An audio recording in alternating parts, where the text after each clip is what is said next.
Hi दोस्तों. So the case which we are going to discuss today is Amardeep Singh versus Harmeet Kaur.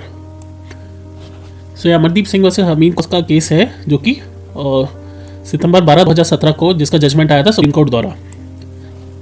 Basically ये case है Hindu marriage act के relation में and this case is all about whether जो 6 महीने का waiting period होता है वो वेव ऑफ हो सकता है नहीं हो सकता in the case of divorce by mutual consent, right.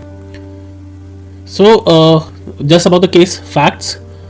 शादी हुई थी 16 जनवरी 1994 में. कपल के 2 बच्चे हैं. 1995 2003 में बॉर्न हुए और दोनों कपल जो हस्बैंड और वाइफ दोनों सेपरेटली रह रहे हैं 2008 ऑनवर्ड्स एंड दोनों ने मल्टीपल सूट्स फाइल किए हैं civil criminal. Now they reach upon a settlement agreement. दोनों के बीच में एक सेटलमेंट अमाउंट हुआ एक्स अमाउंट का और हस्बैंड ने ऑलरेडी उसका पार्ट पेमेंट कर दिया है. ठीक है. अब बेसिकली इनिशियल पिटिशन फाइल हुआ. ये उस केस का थोड़ा बैकग्राउंड है. 30,000 में फाइल किया था इन्होंने कि डिवोर्स और म्यूचुअल कंसेंट 2017 में और इन्होंने साथ में फाइल किया था 6 मंथ जो पीरियड है इनका वेव ऑफ कर दिया जाए क्योंकि लगभग 8 साल से ये लोग अलग रह रहे हैं क्योंकि यहाँ पे है ना 2008 ऑनवर्ड्स ये लोग अलग रह रहे थे and any delay would hinder the chances of moving on with their lives.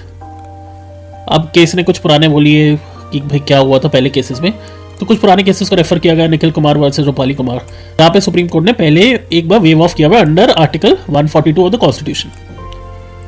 फिर उसके बाद ये दूसरे केस को रेफर किया गया जहाँ पे जो है कि मनीष गोयल वर्सेस रोहिणी गोयल.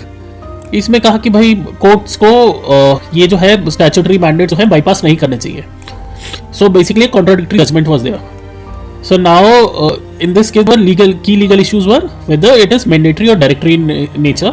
या तो मतलब कंपलसरी बनाता है जो 6 मंथ्स का पीरियड है या वो एक डायरेक्शन है जो कोर्ट्स एग्जामिन कर सकते हैं और फिर कंसिडर्ड कॉल ले सकते हैं.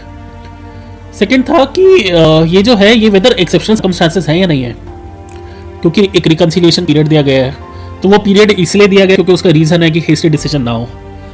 सो इसके लिए बेसिकली कोर्ट का फाइंडिंग क्या रहा इसके बाद इस पूरा उसको कंसिडर करने के बाद सुप्रीम कोर्ट ने बोला भाई कि सेक्शन 13B2 जो है वो एक कूलिंग ऑफ पीरियड तो देता है ताकि as I said hasty decision ना है. However it should not serve as an obstacle and there is a clear evidence that reconciliation is impossible. जहां पे 2 पार्टीज एक साथ आ ही नहीं सकती तो उसमें एक ऑब्स्टेकल भी नहीं रहना चाहिए इसको 6 मंथ्स पीरियड को. तो ये जजमेंट क्या कहते हैं? Judgment highlighted the purpose of this provision of couples जिनका शादी पूरा ही इरिट्रेबली ब्रेक डाउन हो जाता है वो डिसॉल्व कर सकते हैं शादी को विदाउट एनी अननेसेसरी डिले. तो छोटा सा कंक्लूजन लिखा है. सुप्रीम कोर्ट ने बेसिकली कहा कि 6 महीने का पीरियड जो है वो जनरली एप्लीकेबल है. हाउएवर वेव ऑफ कर सकते हैं जहां पे पार्टीज सिग्निफिकेंट टाइम से दूर रह रही हैं और रिकंसिलिएशन की एब्सोल्युटली कोई पॉसिबिलिटी नहीं है.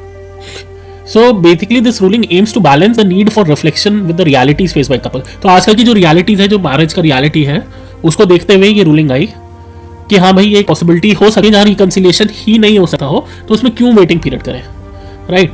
तो ये एक बहुत छोटा सा समरी था इस केस पर. इससे हमें क्या जानने को मिला? इससे हमें जानने को मिला कि 6 मंथ पीरियड जो है जो कूलिंग ऑफ पीरियड है वो वेव ऑफ हो सकता है in terms of in the cases of mutual consent, divorce through mutual consent, right.